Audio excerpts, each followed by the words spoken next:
En Guinée, le Premier ministre a procédé ce mercredi 14 décembre 2022 à un exposé de la politique générale du gouvernement. S'adressant aux membres du Conseil national de transition CNT, le Dr Bernard Gomou s'est attardé sur des sujets d'actualité comme les dossiers judiciaires en cours, le respect du délai de transition et le déroulement du dialogue social. Les questions de santé publique, d'accès à l'eau potable et à l'assainissement qui représentent seulement 8% et 0,8% du budget de l'État respectivement ont également été évoqués par le Premier ministre. Sur cette dernière préoccupation, le Premier ministre a rappelé l'engagement du gouvernement à construire 4 hôpitaux régionaux dans les capitales régionales du pays.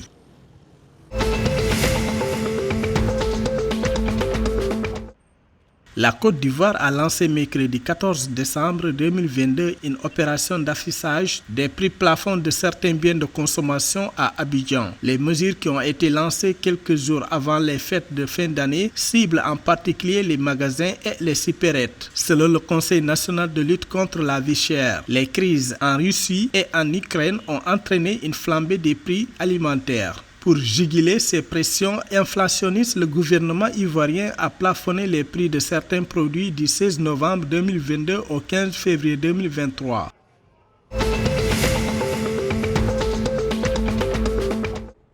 Le gouvernement togolais a invité les consommateurs à plus de vigilance dans l'achat des produits en cette fin d'année. Dans un communiqué publié le lundi 12 décembre, le ministère du Commerce rappelle que la vente de produits contrefaits, falsifiés et périmés est strictement interdite. L'autorité invite les consommateurs à redoubler de vigilance lors des achats de produits en cette période de fin d'année et à signaler toute pratique anormale de commerce appelant le numéro vert mis à leur disposition. À noter que la prolifération des produits périmés, contrefaits et falsifiés prend de plus en plus de l'ampleur actuellement au Togo.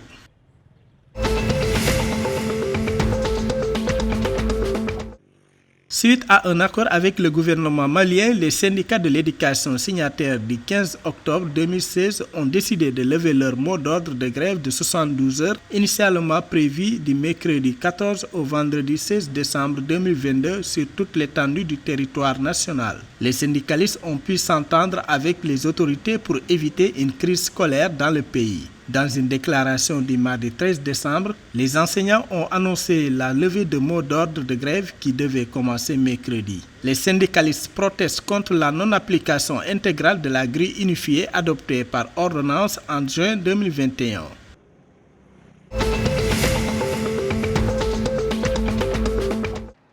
L'État du Niger a lancé lundi 12 décembre une opération de mobilisation d'anciens militaires et gendarmes à la retraite pour soutenir l'armée qui combat les violences djihadistes dans plusieurs parties de son territoire depuis 2015. La première opération de mobilisation de 1000 ex-combattants et gendarmes retraités depuis moins de 5 ans a été lancée dans la capitale nigérienne Niamey. Selon les médias locaux, une fois mobilisés, ces 1000 hommes n'iront pas directement en première ligne, mais sécurisent des lieux comme des projets de développement dans les zones sensibles.